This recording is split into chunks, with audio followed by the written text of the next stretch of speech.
आप सुन पा रहे हैं? Yes. It's a real joy for me to be here with you in Jamtara. आज सुबह के समय में आप सभी लोगों के सम्मुख में श्रद्धे से खड़ा होना मुझे काफी अच्छा लग रहा है। And as brother Santosh mentioned, I've been here maybe about 10 or 11 years, maybe 12 years ago. और जहाँ तक याद है भाई संतोष ने बताया कि 10-11 साल पहले मैं BBTI में पहले भी आ चुका हूँ। And I had heard about the ministry here for many years before that. और इस BBTI के बारे में उससे आने के काफी साल पहले ही मैंने यहाँ के मिनिस्ट्री के विषय में कुछ बातों को जाना था। As brother mentioned, Uncle Samuel Kurian is one of my uncles. और जैसे भाई ने बताया कि सामुएल कुरियन जी जो हैं वो मेरे खुद के अंकल हैं। And he was the first one to go for Lord's work from my family. और मेरे परिवार से पहले व्यक्ति हैं जिन्होंने प्रभु की सेवकाई के लिए अपने आप को समर्पित किया। So he was quite known among all of us. तो वो हम सब से काफी परिचित हैं। And Asansol and West Bengal, all of these areas were very much in our prayers within our family. खास करके वेस्ट बंगाल और ये जो आसनसोल जगह है ये उनकी सेवकाई का क्षेत्र रहा है। And I'm very thankful for the opportunity to come and minister the word to you in this conference. आज इस सुबह के समय में इस सभा में सम्मेलन में आकर के आप लोगों के बीच में प्रभु का वचन बांटना मेरे लिए एक बहुत बड़ी सौभाग्य की बात है। You know, as evangelists, as ministers, you are in the front lines of the battle. मेरे प्यारों, आप जो प्रभु के दास जन हैं, आप इस युद्ध में, इस एक बहुत बड़े योजना में सबसे पहले खड़े होने वाले पंक्ति में हैं। And it is never easy. और ये बड़ा आसान नहीं है। It is a very difficult responsibility. ये एक बहुत बड़ी कठिन जिम्मेदारी है। And in fact, the Lord Himself said that. और ये बात प्रभु ने स्वयं कहा है। He says, if you go in my name, कहता है कि यदि तुम मेरे नाम से जाओगे, He said that you will have trouble. तुम्हारे लिए बहुत सारी दिक्कतें आएंगी। You will have persecution. तुम्हें सताव होगा। You know, people will say all manner of evil against you. और लोग तुम्हारे बारे में बहुत सारी निंदा की बातें They करेंगे। will drag you into the courtrooms और कई बार तुम्हें कचहरी में लेकर के जाएंगे। before the judges. तुम्हें न्याय के सम्मुख में खड़ा करेंगे। So that it is a difficult responsibility is not a surprise. मेरे प्यारों, ये जो बड़ी जिम्मेदारी है, चुनौती से भरा हुआ, ये आसान नहीं है। You know, the Lord said that, you know, whatever they did to me, they will do to you. प्रभु ने ये भी कहा है कि जो कुछ उन्होंने मेरे साथ किया वैसा तुमसे भी करेंगे। But in these days in our country, it is even much more difficult. लेकिन मेरे प्यारों, आज के परिस्थिति के आधार पर हमारे देश में उससे भी अधिक कार्य ऐसा हो रहा है। And so it is important that as you are there, you know, fighting that battle on the front lines, that we have these opportunities to come together. मेरे प्यारों, जब आप ऐसे पहले पंक्ति में खड़े होकर के इस प्रभु के सेवकाई में शामिल हैं, ये बहुत जरूरी है कि हम इस रीति से इकट्ठे हो जाएं। To come together to encourage each other. और एक दूसरे के संग मिलकर एक दूसरे को प्रोत्साहित करें। And to come together to study the word, to go back. और एक साथ इकट्ठे होकर के प्रभु के वचन को सीखते हुए प्रभु के सेवकाई में आगे बढ़े। So that we might be more effective in that battle. ताकि हम उस युद्ध में हम और भी प्रभावशाली बनने पाएं। So the topic that is given to me, a couple of topics, but the one I'm focusing on for the next 3 messages will be about the evangelist and his family life. मेरे प्यारों, जो विषय मेरे हाथों में दिया गया है, मुझे सौंपा गया है, उसके आधार पर मैं 3 सभाओं को या 3 सेशंस को लूंगा जो एक प्रभु के दास और उसके परिवार से संबंधित होगा। And the family life of every Christian is important. मेरे प्यारों, हर एक विश्वासी के मसीह परिवार का एक जीवन बहुत जरूरी है। But especially when you are out in the front lines of the battle, your family life is very precious and very important. मेरे प्यारों, आप जो प्रभु के दासगण हैं, जो पहले पंक्ति में खड़े रहते हैं, आपका पारिवारिक जीवन बहुत महत्वपूर्ण है। You know, in 1 Timothy chapter 3 verses 2 and 4, पहला तीमुथियुस की पत्री उसका 3.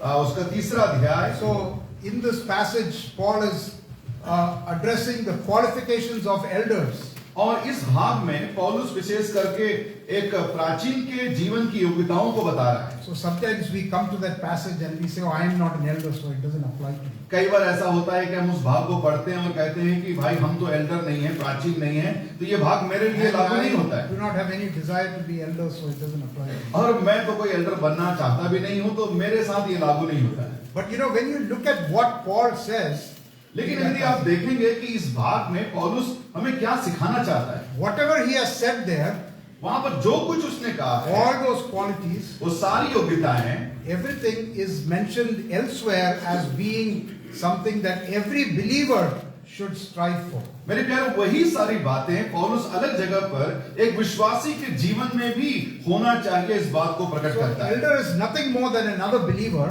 एक एल्डर कोई एक विश्वासी से भिन्न नहीं है, and he is someone who has to be a mature believer. और वो एल्डर कहने से थोड़ा और परिपक्व विश्वासी होना जरूरी In है। fact, I say that every believer should take that list in 1 Timothy 3 and Titus 2 and make that the goal of their life. मैं सोचता हूं कि हर एक विश्वासी तीमुथियुस की पत्री 3 अध्याय, तीतुस की पत्री 2 अध्याय को लेकर के पढ़े और उन योग्यताओं को, उन बातों को अपनी जिंदगी में लागू करें, And use it as a measure to see how am I doing, where do I need to grow, where do I need to be better. और उसके साथ साथ वो अपने आप की तुलना भी करके देखे कि भाई मैं कौन कौन से जगह पर अभी गिर गया हूं, मुझे कहां कहां उठना जरूरी है, इन बातों को भी जरा लगा कर देखें। Don't do it for the purpose of becoming an elder, that's not the goal.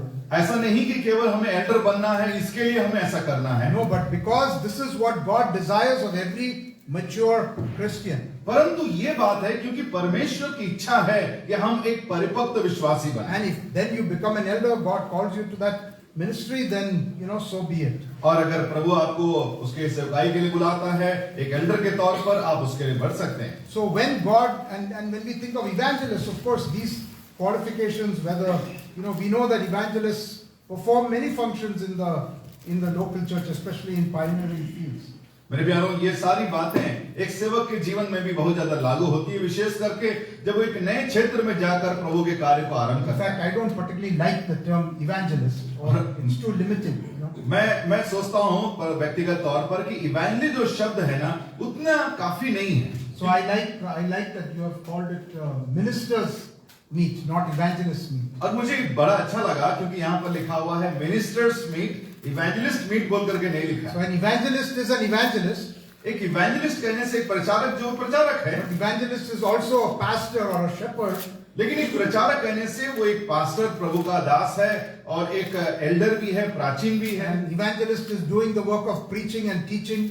और एक प्रचारक जो है प्रभु का वचन सिखाता है, प्रभु का वचन उपदेश देता है। And evangelists have to do all of these things. They are ministers. तो ये सारे कामों को ये प्रचारक करता है, इवेंजलिस्ट करता है, जिसके कारण वो एक मिनिस्टर है। And in the midst of these qualifications of a mature Christian, Paul has two things to say with regard to family life.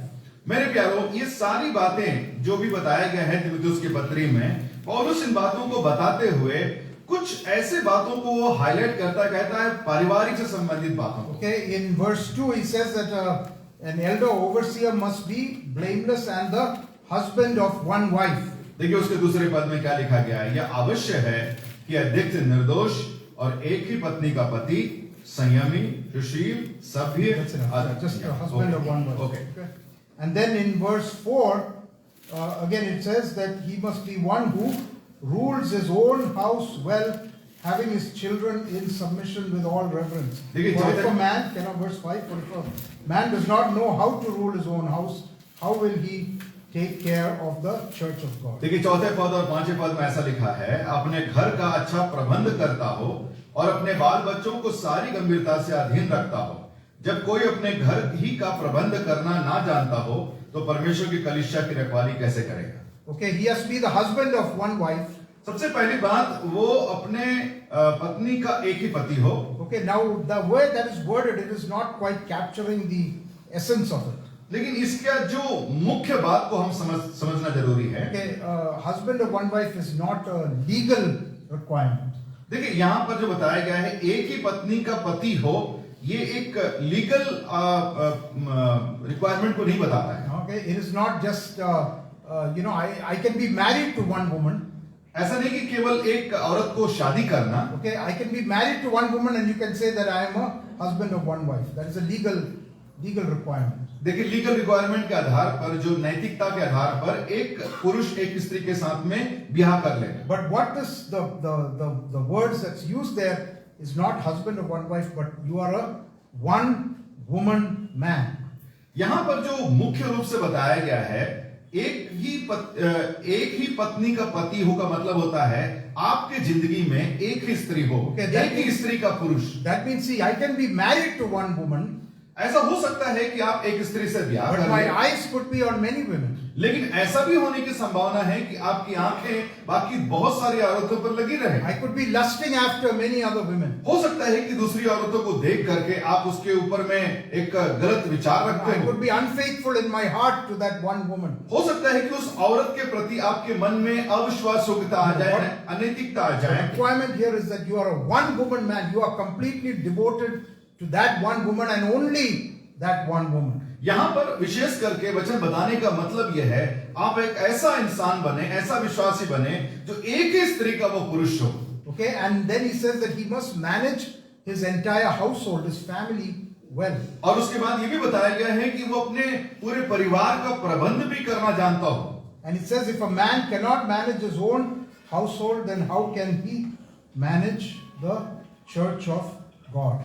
5वें पद में वो कहता है कि जब कोई अपने घर ही का प्रबंध करना ना जानता हो तो परमेश्वर की कलीसिया की रखवाली कैसे करेगा। So whether you are an elder or an evangelist, whatever the role might be, your family life is important to your ministry. मेरे प्यारों, आप चाहे प्रभु के दास हो, चाहे आप एल्डर हो, आपका पारिवारिक जीवन बहुत महत्वपूर्ण है। And so I want to talk today about in the next two messages I want to talk about your marriage relationship.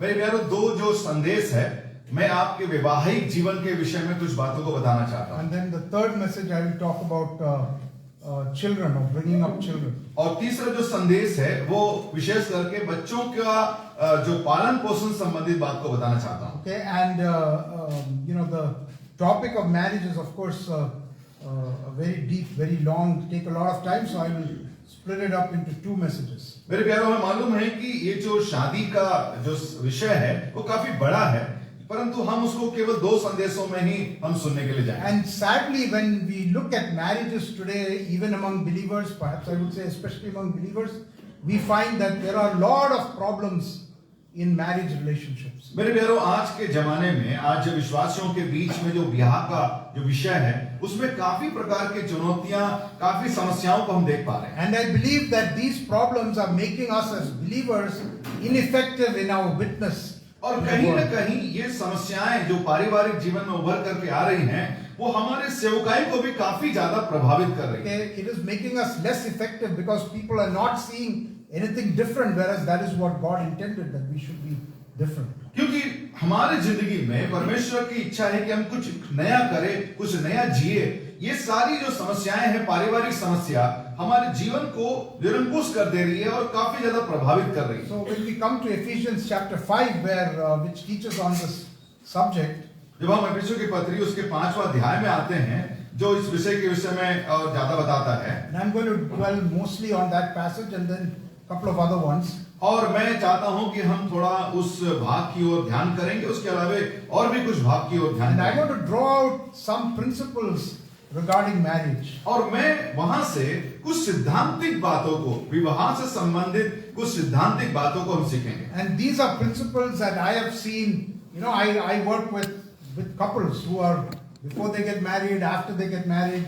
So I've been exposed to a lot of the problems that happen in married life among believers. मेरे प्यारों, मुझे प्रभु ने ऐसा अनुग्रह दिया है कि मैं ऐसे कई जो कपल्स हैं मैं उनके बीच कार्य करता हूं। शादी से पहले उनको सिखाना, समझाना, शादी के बाद में भी उनको कई बातों को सिखाना, समझाना प्रभु मुझे इस्तेमाल कर रहा है। And what I find is that almost every problem you can trace to a violation or lack of understanding of one of these principles. और मेरे प्यारों, यदि आप उन बातों को अगर ध्यानपूर्वक देखते हैं तो कहीं ना कहीं से ये जो हम पढ़ने के लिए जा रहे हैं उन विषयों को उजागर करता है। And especially for an evangelist, a strong marriage is very important. और एक प्रभु के दास के लिए एक मजबूत विवाह का रिश्ता होना बहुत जरूरी है, The strength of your marriage impacts the strength of your ministry. क्योंकि आपका विवाह का जो मजबूती आपके सेवकाई की मजबूती को दुरुस्त करता है। Because as I said, your marriage is a way, a means to show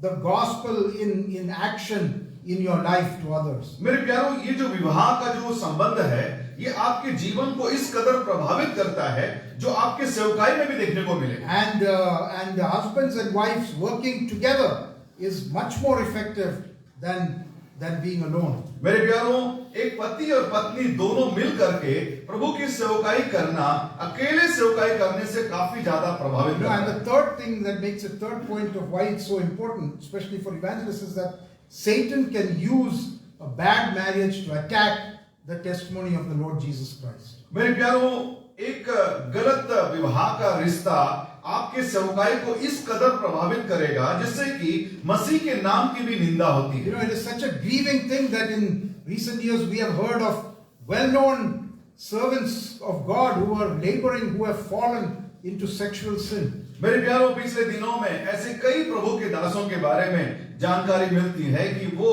कहीं ना कहीं व्यभिचार में गिर गए, उनकी सेवकाई बर्बाद हो गई। You know, it is such a sad thing because it damages the testimony of the Lord Jesus Christ and of the ministry of ये God. बहुत ही दुखदाई बात है मेरे प्यारों, और जहां तक सवाल होता है प्रभु की सेवकाई को ये पूरी तरह से बर्बाद करके रख देती है। So I want to go back to the basics here. मैं फिर से एक बार उस मूलभूत बातों की ओर ध्यान करना चाहता Perhaps हूं। you have heard all of these things, हो सकता है आप पहले भी सुन चुके हैं, you know, but sometimes we only hear it, you know, at the time of marriage. लेकिन ये सारी बातें आमतौर पर हम विवाह के दिन ही सुन पाते You हैं। know, Brother Matthew and I, we were at one wedding a week ago. और कुछ समय पहले भाई मैथ्यू और मैं एक विवाह में थे, And yesterday he mentioned that even the groom, he was taking notes. और जैसे कल भाई बता रहे थे कि जब प्रचार चल रहा था तो दूल्हा भी बैठ करके बाइबल का नोट्स लिख रहा था। Okay, now problem is once you get married and you start living together, notes stays in the corner.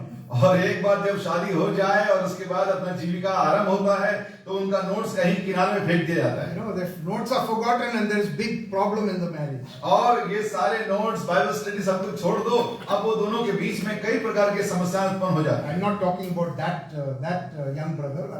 You know, he just got married 1 week, but I'm talking in general.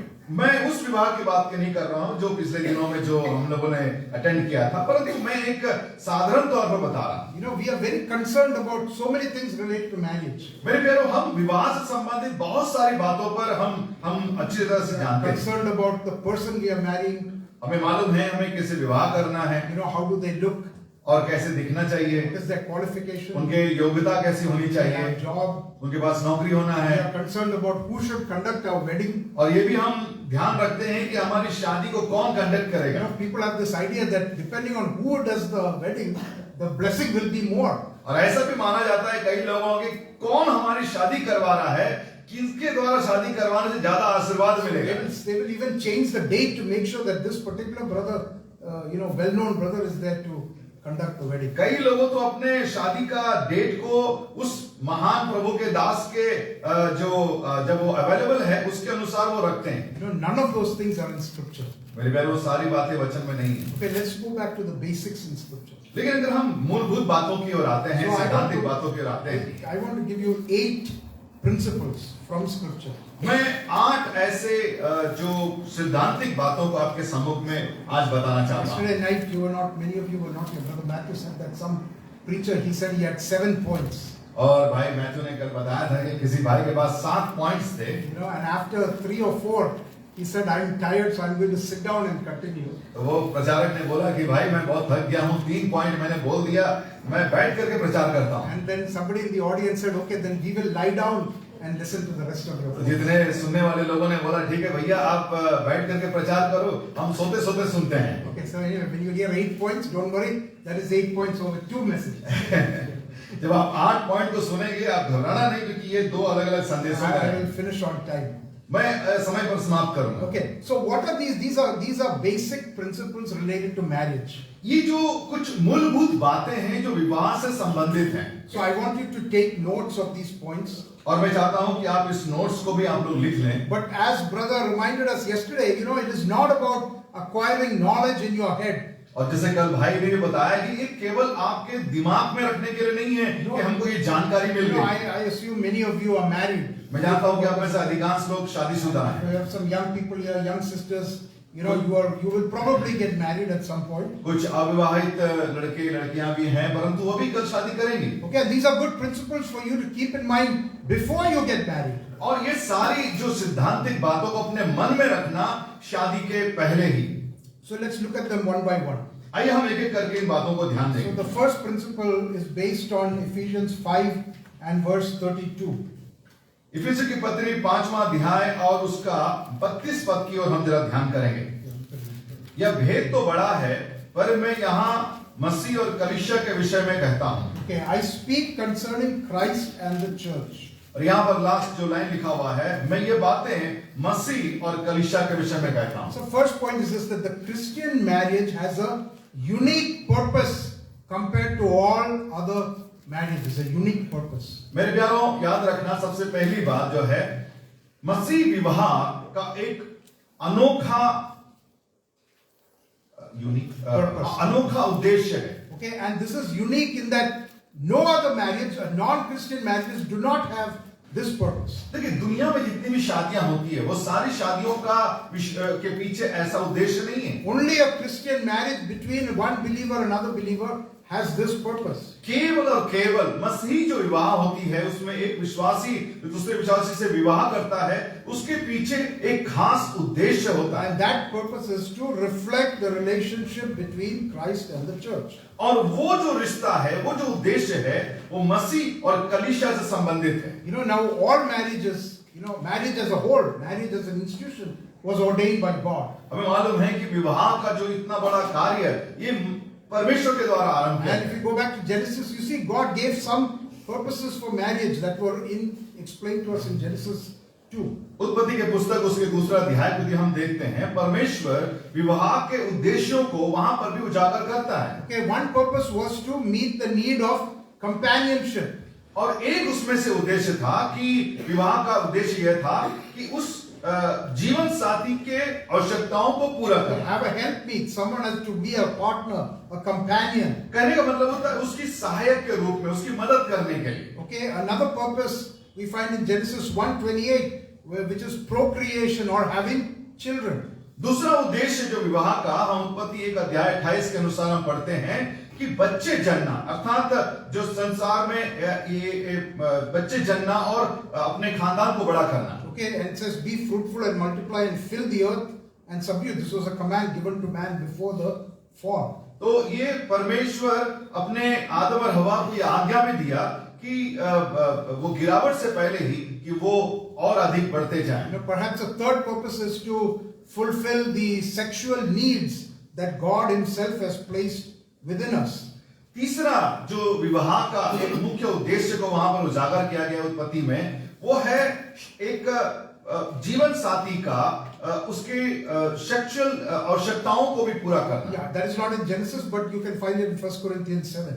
और वो कुरिन्थियों की पत्री में इस बात को हम पढ़ पाते हैं। 1 Corinthians 7. पहला कुरिन्थियों 7वें अध्याय में हम इस बात को So पढ़ते it हैं explains all that. और वहां पर इस बात को बताया गया Now, है। look at these three purposes. They are general purposes of any marriage. तो ये मुख्य रूप से उद्देश्य है विवाह के, जो आमतौर पर हर विवाह में देखे जाते हैं। Even Hindus get married to fulfill these reasons. मेरे प्यारों, हिंदू भी इस विवाह के लिए या उस उद्देश्य को मन में रखते हैं, या मुस्लिम भी, Or people who don't believe in God. या जो परमेश्वर को नहीं मानते They वो want भी, companionship. उनको भी चाहिए जीवन साथी, They want some children. उनको भी चाहिए बच्चे, They want to satisfy their physical desires. उनको भी शारीरिक आवश्यकताओं को पूर्ति करने के लिए And so चाहिए। these are the only ones that God gave in Genesis, because that was a general, institution of marriage for all of mankind. मेरे प्यारों, दुनिया में जितने भी इंसान हैं, उन तमाम लोगों को मन में रखते हुए ये उद्देश्यों को बताया गया है। But when you come to the New Testament, God adds a new purpose. लेकिन जब आप नए नियम में आते हैं, आपको मिलेगा कुछ और भी उद्देश्यों को जो प्रभु विवाह के साथ में जोड़ते हैं। All those purposes we talked about, they still hold in Christian marriages. जितने भी पहले हम लोगों ने उद्देश्यों को देखा, वो सारी बातें भी शामिल हैं।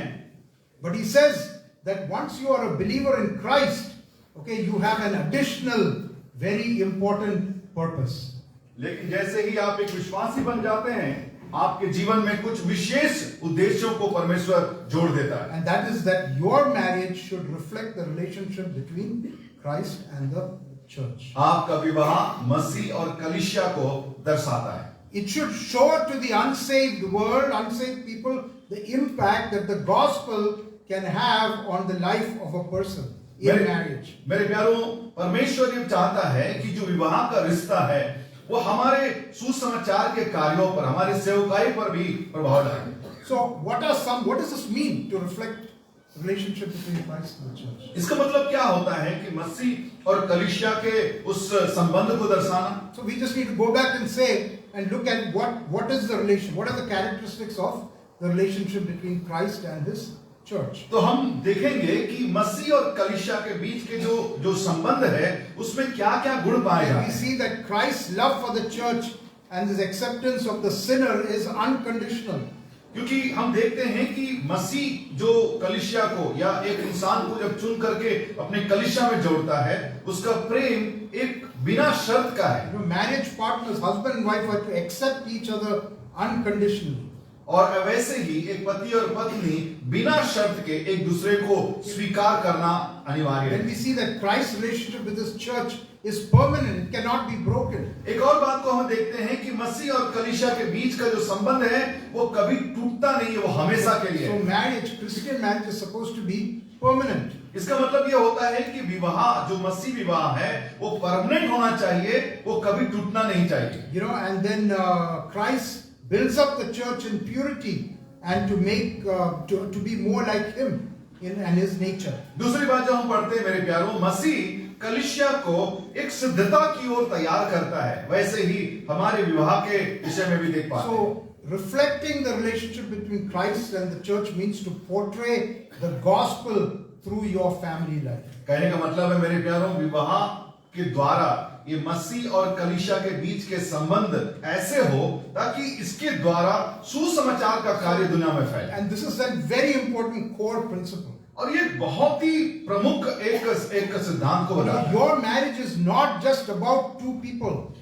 शादी केवल दो व्यक्तियों का संबंध नहीं है। It is not just about your happiness or your wife's happiness. ऐसा नहीं कि केवल आपकी खुशी और उसके आपके जीवन साथी की खुशी के लिए। God has given you a higher purpose that you need to strive to fulfill. लेकिन परमेश्वर ने आपकी जिंदगी में उससे बढ़ करके एक उद्देश्य दिया है और चाहता है कि आप उसको पूरा करें। And this means that you have a special responsibility. और इसलिए ये बहुत जरूरी है कि आपकी एक बहुत बड़ी That जिम्मेदारी means you are to tend your marriage, you are to deal with issues in your marriage where it's not reflecting that relationship between Christ and the church. इसका मतलब यह है मेरे प्यारों, आपको अपने विवाह में जहां कहीं कमी घटी को आप पाते हैं उन बातों को आपको पूरा करना है, उसको हटाना बहुत जरूरी है। You know, it is important for you to do that to maintain your testimony before all people. वो सारी चीजों को, बाधाओं को, उन उलझनों को हटाना जरूरी है ताकि आपकी गवाही बनी रहे। You know, if your marriage is not reflecting the relationship of Christ and church, then how can you go out with the gospel and say the gospel can transform you?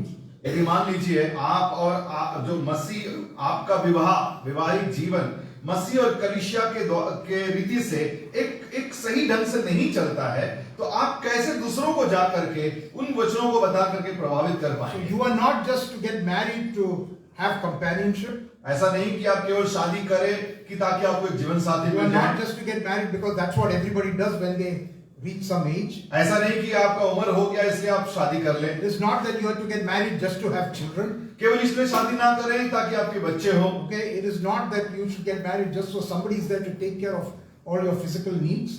ऐसा नहीं कि आप शादी इसलिए करें ताकि आपका केवल शारीरिक अभिलाषाओं को Those are पूरा all करें। part of marriage. वो सारी बातें तो तैयार, वो तो है ही। But the ultimate reason you are to get married is so that you have a vehicle. Your marriage becomes a vehicle to reflect the relationship between Christ and the church. लेकिन मेरे प्यारों, सबसे जो महत्वपूर्ण वो है कि हमारे विवाह के द्वारा परमेश्वर के नाम की महिमा हो और प्रभु का वचन का प्रचार। So always ask yourself, as a believer, ask yourself, evaluate your marriage and say, is my marriage, is my relationship with my wife, with my husband, is it reflecting the relationship between Christ and the church? मेरे प्यारों, हमें अपने आप से सवाल पूछना है कि क्या मेरा विवाह या वैवाहिक जीवन उस प्रभु के सुसमाचार को प्रकट करने योग्य है, क्या उसके लायक है? Okay, let's move on to the second point. दूसरी पॉइंट की ओर हम बढ़ते हैं। Okay, and we find this in Malachi chapter 2 and verse 13. Malachi की पुस्तक को हम जरा से निकालेंगे, उसका दूसरा अध्याय, मलाकी उसका दूसरा अध्याय। If you don't know where Malachi is, it's the last book in the Old Testament. I'm sure you all know. पुराना नियम के अंतिम पुस्तक में हम देख पाते हैं मलाकी की पुस्तक उसका दूसरा अध्याय। Yes, somebody can read Verse 13. Sorry, verse 14. 13 and 14. Read 13. Okay, हम उसके मलाकी की पुस्तक उसका दूसरा अध्याय और उसके 13 और 14 पद को हम जरा से पढ़ते हैं। मैं आपके लिए पढ़ देता हूं, ध्यान देखिएगा। फिर तुमने यह दूसरा काम किया है कि तुमने यहोवा की वेदी को रोने वालों और आहें भरने वालों के आंसुओं से भिगो दिया है, यहां तक कि वो तुम्हारी भेंट की ओर दृष्टि नहीं करता और ना प्रसन्न होकर उसको तुम्हारे हाथ से ग्रहण करता है। तुम पूछते हो ऐसा क्यों? इसलिए क्योंकि यहोवा तेरी उस जवानी के संगनी और ब्याह हुई स्त्री के बीच साक्षी हुआ था, जिससे तूने विश्वासघात किया है। Okay, so God is condemning the children of Israel. यहां पर परमेश्वर अपने लोगों को, इस्राएलियों को चुनौती दे रहा है या चेतावनी दे रहा है। And why is he doing that? क्यों ऐसा कर रहा He है? says, you are coming with all these sacrifices and, to the altar, यहाँ with पर tears in your eyes. परमेश्वर कहता है अपने लोगों को कि तुम परमेश्वर की वेदी के पास में आंसू बहाते हुए, गिड़गिड़ाते हुए आ रहे हो। You are doing all of these spiritual rituals. ये सारे जो भी कार्य को कर रहे हो, जो भी संस्कार के कर रहे हो, But I don't regard any of it. I don't take account of any of it. लेकिन मुझे इसकी कोई परवाह नहीं है, मुझे कुछ भी पसंद नहीं है जो कर I रहे हो। don't want it. I don't receive it from you. मैं आपसे बहुत सारी चीजों को स्वीकार भी नहीं करना चाहता, मुझे सारी चीजें पसंद नहीं है आपका। Why? क्यों?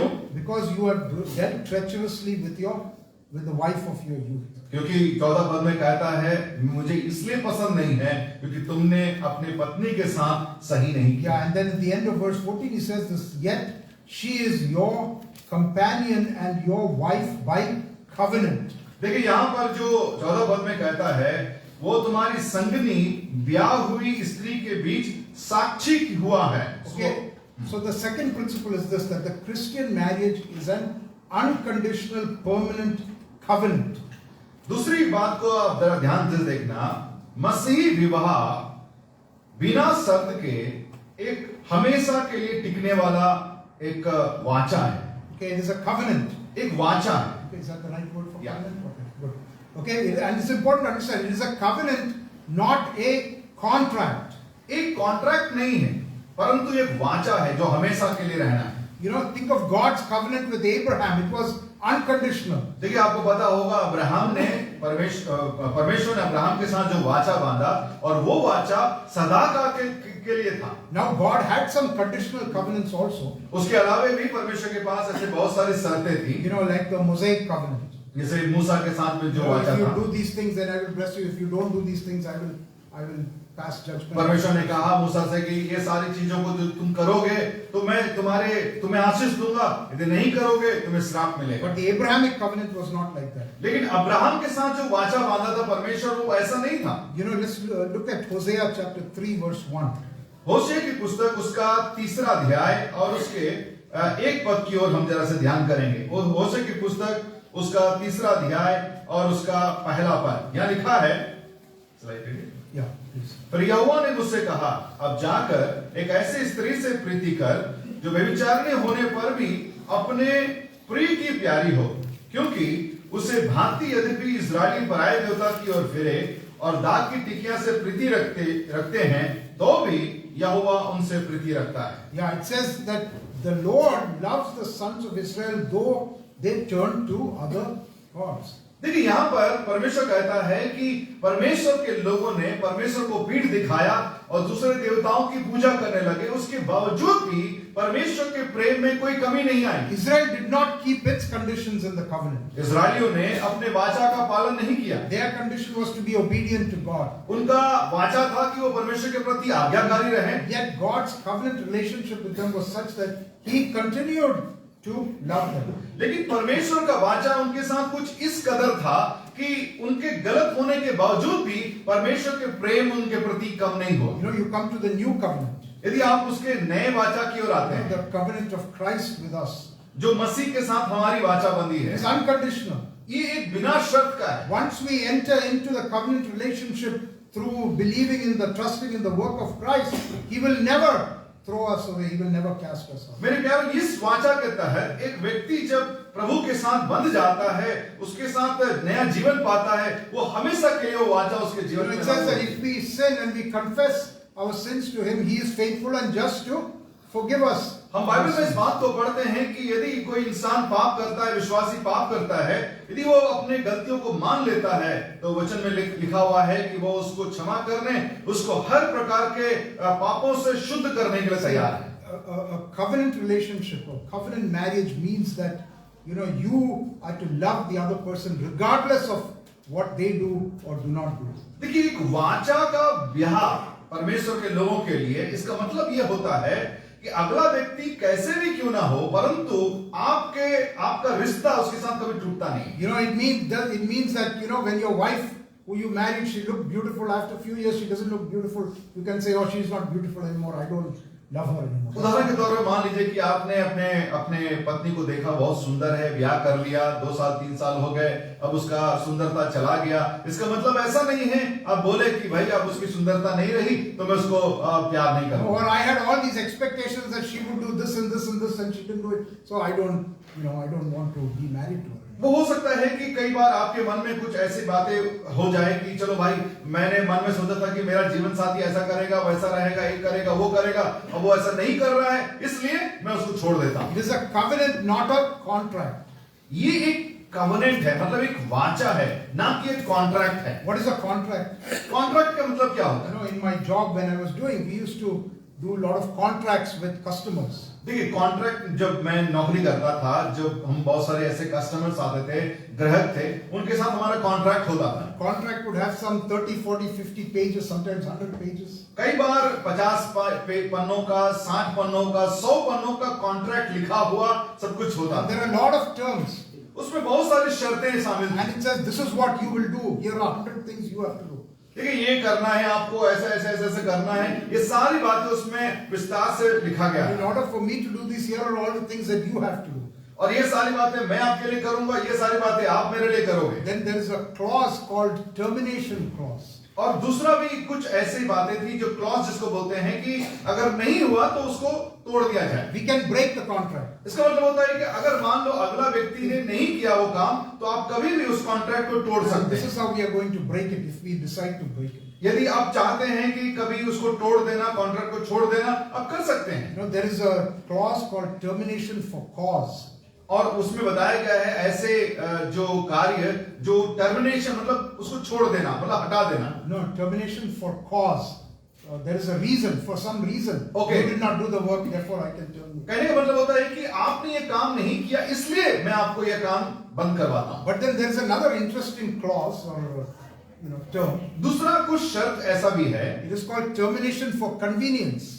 और दूसरा शर्त का नाम रखा गया है कि आपके इच्छा अनुसार वो कार्य। That means it's not that you didn't do the job, ऐसा नहीं कि आपने वो काम को पूरा नहीं किया, but for whatever reason I decide I want to not keep this contract anymore. और आपको अच्छा नहीं लगा, आपका मन नहीं किया कि भाई मुझे नहीं करवाना इस व्यक्ति Due से। to my convenience or inconvenience, I am terminating. मतलब मैं अपनी इच्छा से उस कॉन्ट्रैक्ट को मैं खारिज कर सकता हूँ। In Ephesians 5:31, Jesus quotes that verse which says, "For this reason, a man shall leave his father and mother and cleave unto his wife, and the two shall become one flesh." Ephesians 5:31. इफिसियों के पत्री 5वां अध्याय और उसके 33 पद में कुछ इस रीति से परमेश्वर वचन कहता है कि पर तुम में से हर एक अपनी पत्नी से अपने समान प्रेम रखे और पत्नी भी 31 ओके। इस कारण मनुष्य अपने माता पिता को छोड़कर अपनी पत्नी से मिला रहेगा और वे दोनों एक तन And होंगे। when Jesus quotes this same verse, it's from the Old Testament, he quotes it in Matthew. He adds, Matthew 19, he adds, "What God has joined together, let man not separate." यही बात जो प्रभु यीशु मसीह मत्ती में भी कहता है, और कहता है कि जो परमेश्वर ने जोड़ा है कोई इंसान उसको अलग ना करे। God's intention for marriage is that divorce is not an element that enters the relationship. मेरे प्यारे, परमेश्वर ने जिस रिश्ते को जोड़ा है, इसको तलाक के द्वारा अलग करने के लिए नहीं है। There is no termination for convenience. किसी प्रकार से, किसी की इच्छा से, किसी भी वजह से इसको तोड़ा नहीं जाना चाहिए। I remember I was dealing with a problem, a couple who are believers. They were having serious problems and they called me up. मुझे एक विश्वासी जोड़े मिले जिनके साथ एक बहुत बड़ी समस्या थी और मैं उनसे कुछ वार्तालाप कर रहा था इसी विषय को And these लेकर। problems have been going on for a while. We are trying to, work with them to resolve these issues. और उनके उन समस्याओं को छुटकारा देने के लिए या सुलझाने के लिए हम कई दिनों से प्रार्थना कर रहे हैं, प्रेयर कर रहे हैं, उनसे साथ बातें कर रहे थे। And they had big fight. और उनके बीच एक बहुत भयंकर झगड़ा हो गया। So they called me up in panic. और अचानक उन दोनों ने मुझे बुलाया। And that sister said, this is not going to work. This is not going to work. I don't see how it is going to work. और उस बहन ने मुझे बार बार यही बात को बोला, अब ये नहीं चलने वाला, ये ऐसा नहीं होगा, ऐसा काम नहीं चलेगा। Some people say, I made a mistake when I decided to marry this woman. कई बार ऐसा कुछ लोगों के मुंह से ये कहते हुए भी सुना है कि भाई मैंने इस लड़की से शादी करके बहुत बड़ी गलती कर दी। Okay, that does not reflect an understanding that your marriage is a covenant. एक बात हमेशा याद रखना मेरे प्यारों कि अगर ऐसा होता है तो ये आपके वाचा को प्रकट नहीं करता। See, what understanding that covenant will make you work harder to resolve the differences, the issues, so that your marriage can reflect the relationship between Christ and the church. देखिए, जब आपके विवाह को आप एक वाचा के रूप से देखते हैं तो जरूरत पड़ जाती है कि आप किसी भी रीति से उस रिश्ते को बनाए रखते हैं और अच्छा बनाते हैं ताकि उसके द्वारा परमेश्वर की महिमा होती है, मसीह का नाम का प्रचार होता है। Can you imagine anytime, yesterday brother talked about fruitfulness, कल भाई फलवंत होने के विषय में बता रहे Can you believe anytime that you are not fruitful, if Jesus said, okay, go away, I don't want you anymore? आप जरा सोच करके देखिए कि प्रभु ने क्या कभी भी ऐसा देखा है आप फलवंत नहीं हुए, अब भाई यहाँ से चलो हटो यहाँ You से। have done some sin, so get out. तो क्या आपने इतना बड़ा पाप कर दिया, चलो यहाँ से आप जाओ, ऐसा क्या प्रभु ने कहा है? The Lord said, that my sheep belong to me and no one can snatch them out of my hand. और प्रभु इस बात को वादा करता है कि वो मेरी भेड़ें हैं और मेरी भेड़ों को मुझसे कोई दूर नहीं कर सकता। You must fulfill your oath regardless of what the other one does. मेरे प्यारों, आप अपने वाचा को जरूर पूरा करना अपने वैवाहिक जीवन में, भले आपका जीवन साथी उसको पूरा ना करता हो। A Christian marriage is an unconditional, permanent covenant, not a contract. इसका मतलब यह होता है कि एक मसीह विवाह एक हमेशा के लिए बने रहने के लिए एक मजबूत वाचा है। Okay, let's move on to the third point. और तीसरे पॉइंट की ओर हम ध्यान करते हैं। Third principle of marriage. तीसरा जो विवाह का सिद्धांत के विषय में, It's this, that God uses marriage as a tool to sanctify His children and make them more Christ-like. मेरे प्यारों, विवाह एक ऐसा रिश्ता है जिसके जरिए परमेश्वर अपने बच्चों के जिंदगी में एक शुद्धता, एक पवित्रता को लेकर के आता है और उसकी महिमा करता है। Okay, to sanctify. उनको पवित्र करने के लिए। Okay, so can you read 1 Thessalonians 4:3? आइए हम लोग निकालेंगे पहला थिस्सलुनीके पत्री और उसका चौथा अध्याय और उसका तीसरा पद। 1 Thessalonians chapter 4 verse 3।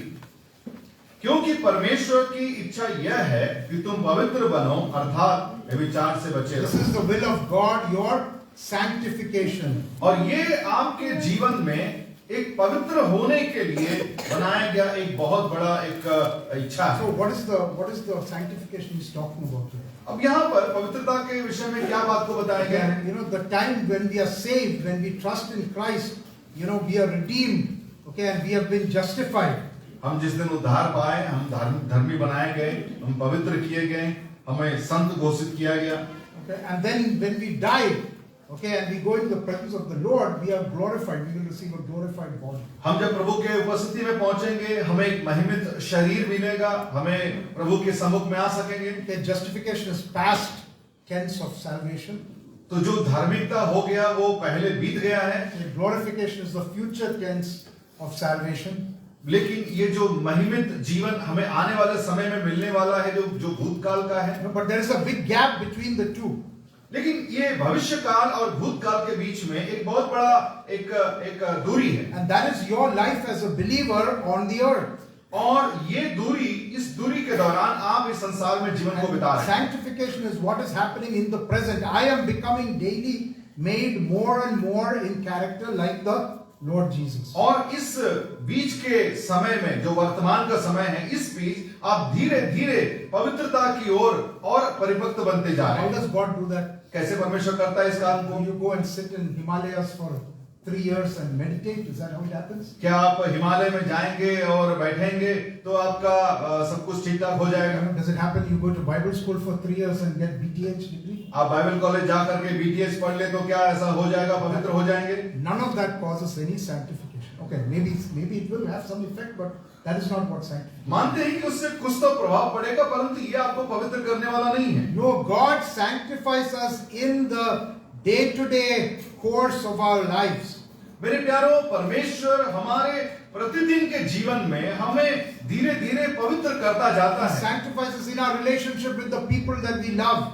और हमें जो हमारे साथ में जो रिश्ता, हमारे साथ के लोगों का रिश्ता है, उसमें भी हमें पवित्र करता He है। sanctifies you in your relationship with your wife. और आपके पत्नी के साथ, आपके जीवन साथी के साथ में रिश्ता जो है, उसमें भी आपको पवित्र करता He जाता है। sanctifies you in your relationship with your children.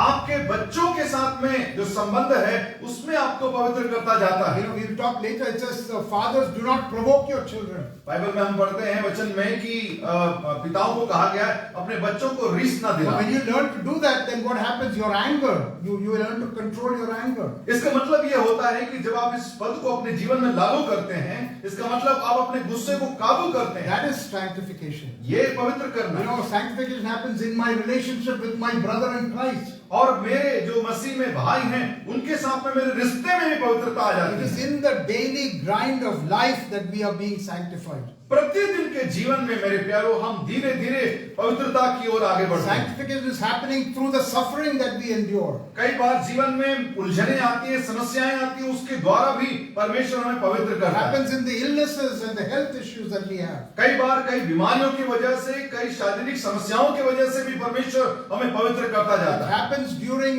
the financial stresses and problems that we are having in our life. कई बार जिंदगी में आर्थिक परेशानियों से जो हम गुजरते हैं, परमेश्वर हमें उसके द्वारा भी पवित्र करता जाता And है। one of the biggest tools that God uses for your and my sanctification is our marriage. और सबसे महत्वपूर्ण इन तमाम चीजों में से जिसके द्वारा परमेश्वर हमें पवित्र करता है, वो है ये विवाह का हमारा रिश्ता। Okay, and the marriage relationship between two sinful individuals, it brings out all the negative, unbeliever, unchristian like elements of our nature. मेरे प्यारों, ये जो पापी इंसान जो बाद में प्रभु को जान करके विश्वासी के रूप में आते हैं, विवाह करते हैं, उनके जीवन में परमेश्वर ऐसा वैवाहिक जीवन में जोड़ देता है कि धीरे धीरे वो एक दूसरे को पवित्र करता जाता You है। know, we are by nature selfish people. हम स्वभाव से ही बड़े स्वार्थी किस्म के लोग हैं। And God tells to the selfish man, you have to love your wife as Christ loved the church. एक स्वार्थी इंसान को परमेश्वर कहता है कि तू अपने पत्नी से ऐसा प्रेम कर जैसा मसीह ने किया। You know, women, whoever they are, you know, they want to control, they want to dominate. कई बार ऐसी बातें हैं जो महिलाएं हैं, वो हमेशा अधिकार चलाना चाहती हैं, हमेशा अपने दबदबे में रखना चाहती हैं। That kind of person, God says, submit to your husband. लेकिन ऐसे स्त्री को परमेश्वर कहता है कि तू अपने पति के अधीन हो जा। He wants to teach you, he wants to mold you. परमेश्वर उसके द्वारा उसको बनाना चाहता है, उसको और परिपक्व बनाना चाहता है। And he uses marriage as the tool to do that. और परमेश्वर उस कार्य को करने के लिए विवाह को इस्तेमाल करता Now, है। if you accept this principle, मेरे प्यारों, जब आप इस सिद्धांत को अपनी जिंदगी में लागू करते you हैं, will approach your problems in the marriage differently. आप अपने वैवाहिक जीवन में होने वाली समस्याओं को एक अलग नजरिए से You देखें। realize that, okay, there's a problem in my marriage. आपको समझ में आता है कि आपके विवाह में कोई समस्या है, But praise God, he's trying to change me. लेकिन एक बात हमें समझना है कि इसके द्वारा परमेश्वर मुझे बदलना You know, चाहता है। I'm having a health issue in my life. Praise God, he's trying to change me. मेरे जीवन में शारीरिक समस्या है, धन्यवाद हो प्रभु, क्योंकि तू इसके द्वारा मुझे बदलना चाहता है। God is sovereign. परमेश्वर सब कुछ जानता है। So when you see the problems as a opportunity that God is using to mold you, then you approach them differently and your marriage will be transformed. मेरे प्यारों, हमारी जिंदगी में होने वाले तमाम उथल पुथल के द्वारा भी परमेश्वर हमें परिपक्व और पवित्र बनाता When है। you are having those problems and you go on your knees and you say, Lord, show me, what is it that you are trying to teach me? What is it that you are trying to change? Then you will see transformation. मेरे प्यारों, आपकी जिंदगी में जब समस्याएं आती हैं, उलझनें आती हैं, परमेश्वर के नजदीक जाकर के उनसे पूछे तो आप जान पाते हैं कि परमेश्वर उसके द्वारा क्या आपको बताना चाहता है। Okay, so that's the third point. God uses marriage as a tool to sanctify His children and make them more तो Christ-like. तीसरा पॉइंट हम लोगों ने इस बात को देखा कि परमेश्वर विवाह के रिश्ते के द्वारा हमें पवित्र करता जाता है। Okay, let's look at the fourth one, and then I'll close here. आइए हम चौथे पॉइंट की ओर देख करके मैं समाप्त करना चाहता हूँ। Okay, Christian marriage requires the husband to assume the headship and exercise it in a way that resembles Christ's headship over the church. एक मसीह विवाह एक ऐसे तस्वीर को हमारे सम्मुख में लाता है जिसके द्वारा मसीह जो हमारा सिर है उस बात को प्रकट करता है। Okay, the headship of the husband.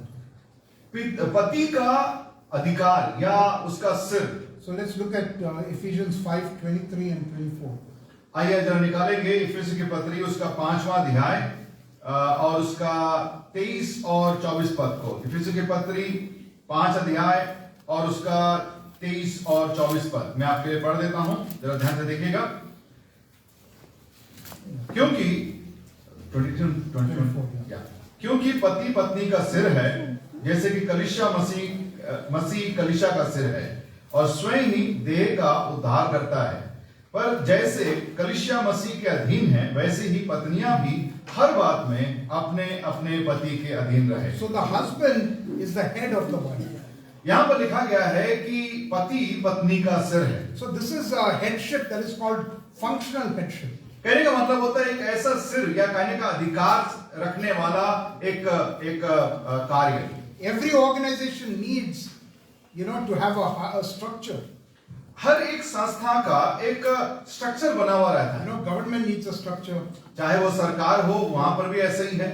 Business needs a structure. चाहे वो बड़ा व्यापार हो, उसके लिए भी एक बड़ा लोगों का एक स्ट्रक्चर होना जरूरी है। Military needs a structure. चाहे वो फौजी लोगों का एक बहुत बड़ा टोली हो, उसमें भी होना है। Church needs a structure. एक कलीसिया में भी वैसे ही। It is not about superiority or inferiority. या ऐसा नहीं है कि कोई बड़ा है कोई छोटा है। Before God, men and women are the same. क्योंकि परमेश्वर की नजर में पुरुष हो चाहे स्त्री हो बराबर He है। says, Paul says there is no difference between Jew and Gentile, male and female, slave and free. They are all the same before God. क्योंकि पौलुस इस बात को पहले ही बता चुका है कि चाहे वो यहूदी हो, चाहे अन्यजाति हो, चाहे पुरुष हो, चाहे स्त्री हो, सब परमेश्वर की नजर में बराबर हैं। But if a organism or organization has two heads, it's very difficult to know what to do.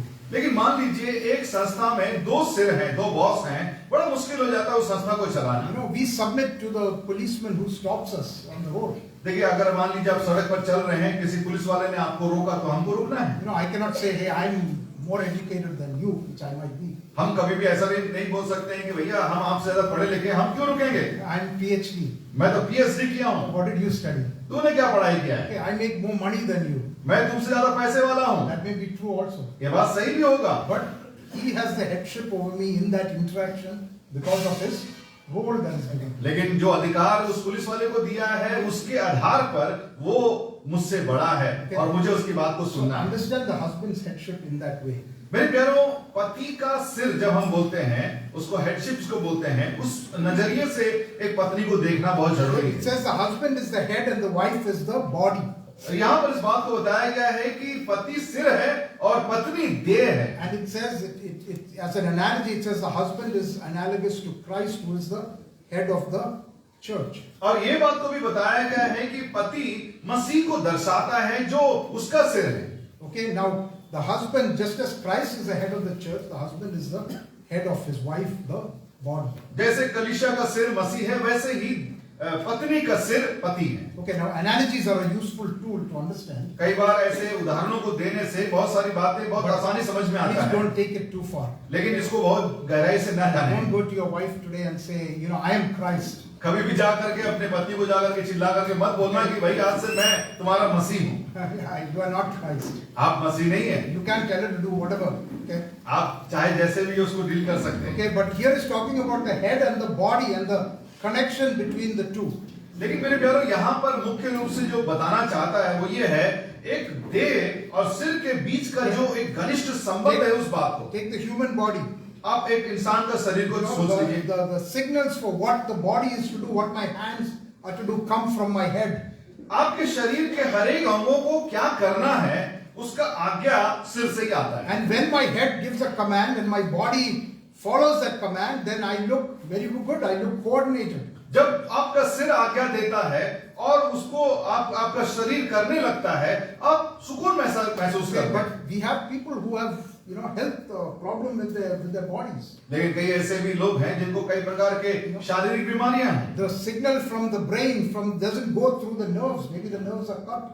Doesn't reach the body. कई बार ऐसा भी हो सकता है कि सिर ने कुछ बात को बताया और वो देह तक नहीं पहुंच रहा है। हो सकता है कि उसके शरीर में कुछ बीमारियां हैं, कुछ समस्याएं हैं, जिसके कारण वो जो बातें हैं वहां तक नहीं पहुंच रही। When the head says, lift up your right hand, the hand can't do it. अगर सिर ने बोला कि अपना दाहिना हाथ को उठाओ, तो दाहिना हाथ को उठाना, ऐसा करना है। But it doesn't happen. अगर मान लो नहीं होता है, Because there is something wrong. हो सकता है कुछ गड़बड़ी है। And the body looks very uncoordinated. अगर ऐसा होता है ना मेरे प्यारों, तो पूरा जो शरीर का ढांचा ही बदल जाता है। Instead of walking down this aisle, I will go and walk right into that chairs over there. और कई बार ऐसा भी हो सकता है कि दिमाग ने बोला इधर चलो, आप अलग चले और कुर्सियों के ऊपर से कूद गए। Okay, so this is an uncoordinated body. तो कई बार कई शरीर एक दूसरे से मेल मिलाप के साथ में नहीं So है। when a marriage is functioning such that the body is not submissive to the head, it just becomes uncoordinated and useless. कई बार ऐसा भी होने की संभावना है, कई विवाहों में जो शरीर है और सिर के साथ में सही तालमेल नहीं बैठ रहा है, तो ऑटोमेटिकली उसके विवाह के जीवन में भी इसका प्रभाव Okay, पड़ता है। but the husband is given a model for his headship. लेकिन यहाँ पर पति को एक उदाहरण के तौर पर, नमूना के तौर पर भी बताया An गया, example. एक उदाहरण। That is Christ's headship over the church. कहा गया है कि जैसे मसीह सिर है He is not a domineering dictator. और वो मसीह जो कलीसिया का सिर है, वो अधिकार चलाने वाला या उसके ऊपर में हुक्म चलाने वाला नहीं है। What kind of head is Christ of the church? लेकिन मसीह जो सिर है वो कैसा है? He sacrificially gave his life to save the church. वो ऐसा सिर है जिसने अपने आप को कलीसिया के लिए सौंप दिया। He is a servant leader. वो एक सेवक के नाई बना। He does not demand. He says, I have come to serve and not to be served. Mark 10:42 to 45. और हम लोग इस बात को पढ़ते हैं कि प्रभु ने इस बात को कहा कि मैं सेवा लेने के लिए नहीं परंतु सेवा देने के लिए आया हूं। So what is the implication of this? तो इसको कैसे हम अपनी जिंदगी में लागू करें? The husband's the headship of the husband. एक मसीह का जो सिर है, Okay, the headship of the husband. जो पति जो सिर है, And both wife and husband must accept the headship of the husband, and the husband needs to take that mantle of leadership. ये बहुत जरूरी है कि पति और पत्नी इस बात को स्वीकार करें कि एक दूसरे को कि पति सिर है और पत्नी देह है। No, it doesn't mean that the husband doesn't talk to the wife or listen to her. लेकिन ऐसा नहीं है कि पति पत्नी का बात को सुनता नहीं है या उसके बातों को मानता नहीं है। He's a servant leader. He's a considerate leader. वो एक सेवक, एक लीड अगुआ है। Okay, and he's not. It doesn't mean that he doesn't consider her needs and her views. ऐसा नहीं कि वो उसकी बात को या उसके विचारों को बिल्कुल भी परवाह नहीं करता। But the husband, and the other point is that many husbands do not take that leadership role. लेकिन कई बार ऐसा होता है, कई पति उस जिम्मेदारी को, एक अगुआ का जो जिम्मेदारी है वो नहीं ले A पाते। lot of marriages do not function because the husband does not want to be the spiritual leader. The wife is more capable of being the spiritual leader. कई विवाहिक जीवन में यह भी देखा गया है कि पति ने उस जिम्मेदारी को, जो अगुआ का जो जिम्मेदारी है उसको लिया नहीं, जिसके कारण पत्नी अधिकार जमाने लगी। You are an evangelist doing the work of the Lord. Let me ask you, are you providing spiritual leadership in your home? मेरे प्यारों, आप जो प्रभु के दासगण हैं, एक बात मैं आपसे पूछना चाहता हूं कि आप अपने पत्नी को भी एक आत्मिक रूप से आगे बढ़ा पाते हैं, उसकी अगुवाई करते हैं? Are you leading her by example, by love, by humility? क्या आप नम्रता के साथ, प्रेम के साथ उनके सम्मुख में एक नमूना का जीवन को बिता पाते हैं? Are you giving guidance and nurture and protection to her? क्या आप उसको देखभाल करते हैं, उसको पालन पोषण करते हैं, the उसकी head- हर एक आवश्यकताओं को पूरा करते हैं? Your headship doesn't mean that you are dominating and controlling and issuing commands. आप सिर है, इसका अर्थ ऐसा नहीं है कि आप हमेशा उसके ऊपर में हुक्म चलाए, उसको हमेशा गालियां दे, उसको दबा कर रखें। No, are you keeping your household in subjection? क्या आप अपने परिवार की देखभाल करते हैं? Are you the spiritual teacher in your home? क्या आप अपने एक आत्मिक टीचर के नाई अपने बच्चों को भी सिखाते हैं? 1 Corinthians 14:35 says that if the women want to learn something, let them ask their own husbands at home. पहले कुरिन्थियों 14 अध्याय में इस बात को पढ़ते हैं कि अगर पत्नी को कुछ सीखना है तो वो अपने पति से पूछ ले। You know, recently in my church, I will close here. We asked people, married couples, give us whatever questions or doubts you have. पिछले दिनों में हमारे चर्च में एक ऐसा हम लोगों ने पूछा था कि अगर आपके मन में कोई भी सवाल है आप पूछ सकते हैं। And they gave it anonymously. Nobody knows who it is. और कई ऐसे सवाल लिख करके उन्होंने दिया जिसमें उसका नाम भी नहीं लिखा हुआ। One person said, "My wife expects me to teach her from the scripture." और एक ने ऐसा कहा कि मेरी पत्नी चाहती है कि मैं परमेश्वर के वचन से उसको सिखाऊं। So the wife was right. That's what scripture says. तो ये बात तो सही है, वचन भी कहता है ऐसे ही करना है। And this person is continuing the question. और उसके बाद उस पति ने आगे भी और भी कुछ बातों को लिखा। Why do I have to teach her?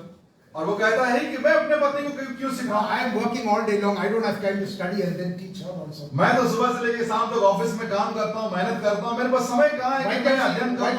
Why can't you go and watch some video on YouTube? क्यों नहीं जा करके वो YouTube में देखे और अपनी खुद ब खुद सीख ले?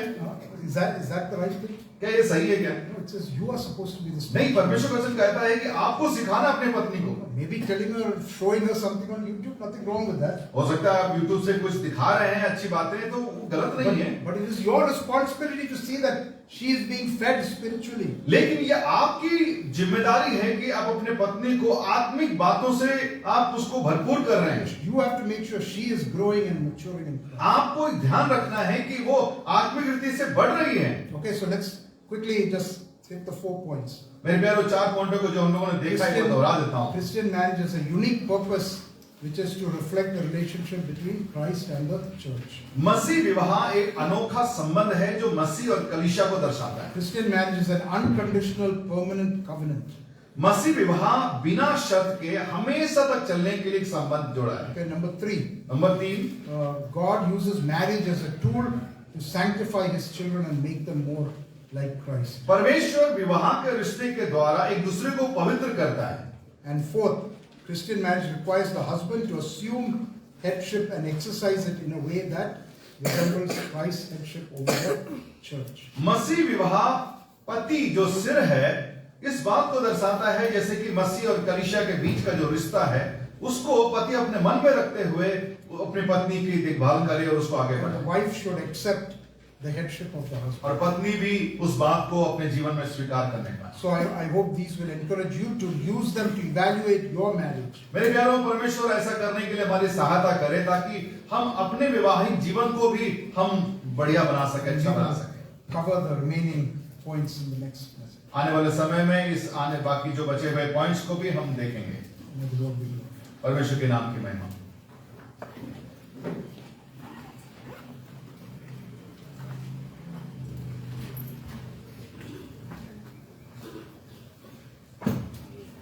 परमेश्वर के नाम की महिमा हो। और सही में परमेश्वर के दास के जरिए विवाह के विषय में, पारिवारिक जीवन के विषय में चार बातों से हम हर एक से बातें कर रहा था और काफ़ी स्पष्ट था। और हमने अपने पारिवारिक जीवन या परमेश्वर क्यों परिवार को नियुक्त किया है उसके बारे में हम सीख रहे थे। सैमसन भैया को भी धन्यवाद देते हैं, हमारे हिंदी भाषा में हमें भाषण करने के लिए मदद किया, हम उनको भी धन्यवाद देते हैं।